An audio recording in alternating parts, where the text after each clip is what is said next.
tell us what you're thinking with the major stories affecting the state. And speaking of stories affecting the state, let's begin with today's political headlines. Yesterday, I broke news that Mayor Carolyn Goodman would endorse State Senator Reuben Keeneland for Congress, and today, the official announcement arrived.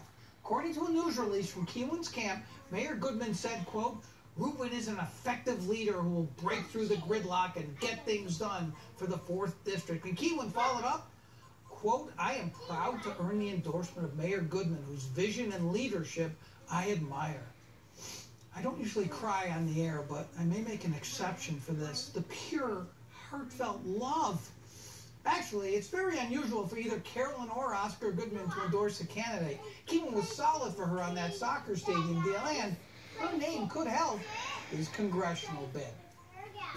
A new poll released today shows the U.S. Senate race in Nevada is a dead heat, and the numbers reveal that every Republican presidential candidate would lose to Hillary Clinton in Nevada.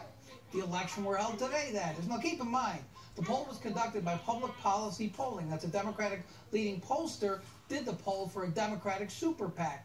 667 Nevada voters were surveyed this week, and here are the actual results. In the Senate race, Catherine Cortez Masto with 42%, Congressman Joe Heck, 41%. And here's how voters feel about the presidential candidate. Hillary Clinton gets about an average of 48% against all 4 Republican hopefuls surveyed. Marco Rubio, he's at 43%. Donald Trump at 44%. My God, the apocalypse is coming. Scott Walker, 41%. And Jeb Bush, only 37%. How is that 44? It says 42 right there, dude. 5%. Now, this poll is much more credible Is he than reading? the U.S. Chamber survey was put out that shows Congressman Heck winning in a landslide. Let's be clear. Any poll taken in July 2015 does not mean that much. Its release is designed to help fundraising, not much more. Did I mention the election is 481 days away? Nevada voters approved medical marijuana in 2000, but it took the state legislature 13 years to pass a bill allowing retail sales of marijuana to registered patients with a doctor's prescription. Now, another 2 years have passed, and so far, the first dispensaries have yet to open up in Nevada, making it hard for ailing patients to get their medicine legally and at affordable prices. So, what's the holdup? And when will the medical pot sales finally start? Joining me now, Clark County Commission Chairman Steve Sisolak and Nevada State Senator Dick Segerblum. Gentlemen, welcome to the program. It's a pleasure. Thank you, Jen. All right, let's talk about medical marijuana. You and I have talked about this a lot, Senator Segerblum, and I have to tell you, you're usually a laid-back guy. I don't know whether that's natural or chemically induced, but you're usually a laid-back guy. You're very frustrated. What's that? It's the brownies. Oh, it's the brownies. Okay. See, you didn't bring any tonight. But seriously, you are frustrated. I mean, I saw one quote where you said you're pulling your hair out. Nothing's happening. Why? Well, it's a combination of I wouldn't say errors, but just missteps. But I will say this, that right now there are at least two dispensaries in Clark County that are ready to go, and all they need is some product. And there are products out there that we want to sell to them, but so far the county won't allow those sales. So that's the initial problem.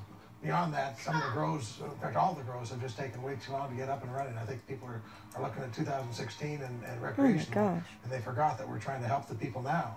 There are thousands of people who bought cards, paid for doctor visits, got cards, spent hundreds of dollars, and they don't have a place to go legally. And the final point I make is that if you type weedmaps.com, type that into your computer, you will see a dozen places in Las Vegas where you can call right now and it will be delivered to you illegally. That's money that we're not getting. That's product that's not been tested.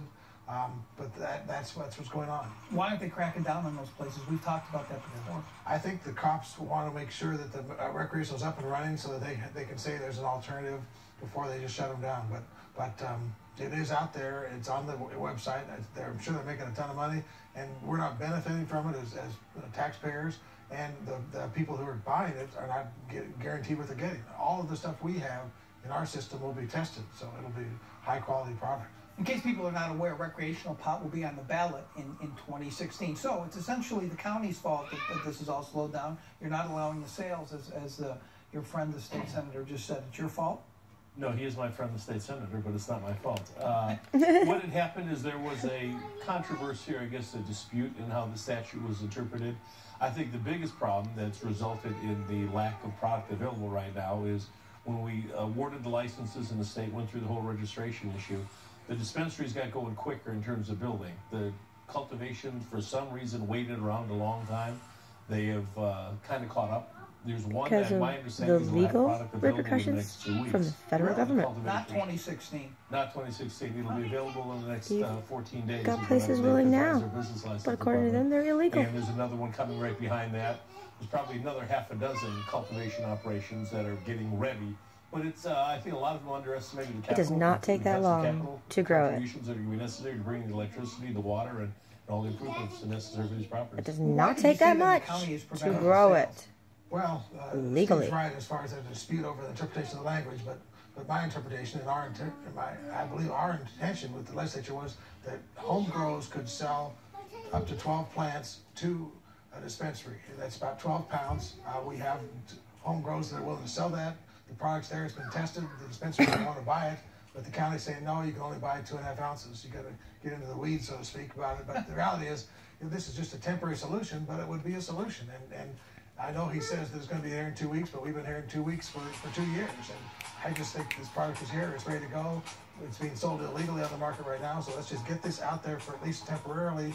And when it's out of the actual grows, then we can replace it. But right now, I'm just desperate to do something. We need to get this out there. You get his frustration, don't you? I do get his frustration. And Senator and I have met with the DA's office and with the applicant that wanted to procure the product. And I'm trying. I'm trying to see the video. Unfortunately, the statute is the opinion I'm getting from the district attorney's office that handles this for us, that it allows the patient to have 2.5 ounces or 12 plants in 12 plants. It doesn't allow the patient to have 12 or 15 pounds of marijuana that they can then take and sell to a dispensary. That's the situation that we're in. They're saying, what difference does it make if I have full plants that are all mature? That's like 12 or 15 pounds a pot. Let me just clip it all off and sell that to the dispensary. The law doesn't allow for that. Now, if the legislature would have chosen to fix that, that's one thing, but they didn't. So the strict interpretation that we're getting from Carson City and the DA's office is that the card holder can sell 12 plants to a cultivator, or they can sell 2.5 ounces to a dispensary. They can't sell 15, 20 pounds of pot to a dispensary. Senator, you how is the dispensary going to get any product for that? Senate, Patty Farley, and you talked about some of the things you got passed on medical marijuana, making improvements, having to do with transfer of ownership, other kinds of things to make the law better. You said that afterwards. This cannot be an issue that you didn't see coming. Well, frankly, it's not an issue I saw coming. Really? Because we had other things we were dealing with, and the law has always been in a contradiction. Since it was passed in the Constitution, it said 2.5 ounces or 12 plants. Anyone knows that 12 plants is going to be 12 pounds or more when it's fully grown. It's not going to be 2.5 ounces. I frankly know nothing about that, so I don't say anyone would know it. But anyway, the reality is, anyone with a brain could figure it out. 12 pounds. They don't say, oh, you only have 2.5 ounces and we're going to bust you. So it's a seriously issue. No, I'm not blaming Steve.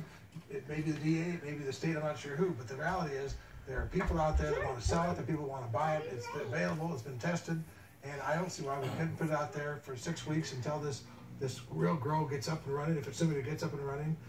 It's just one of those things where somebody has to just grab the bull by the horns. I'm hoping that the commissioner will do that, but if not, somebody needs to do it, because I personally am desperate, and I know other people out there are desperate. The senator's right. I mean, about a lot of what he said. I mean, you can go on this weed maps and have the product delivered to your house if you've got a card.